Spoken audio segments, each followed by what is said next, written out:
as a significant chapter in India's journey towards independence from British colonial rule.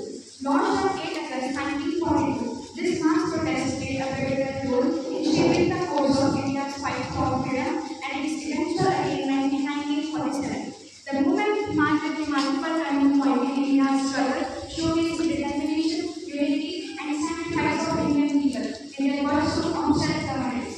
The movement gave the slogan "Quit India" directly to the Britishers. Also, Gandhi gave the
are a great achievement that the people of the country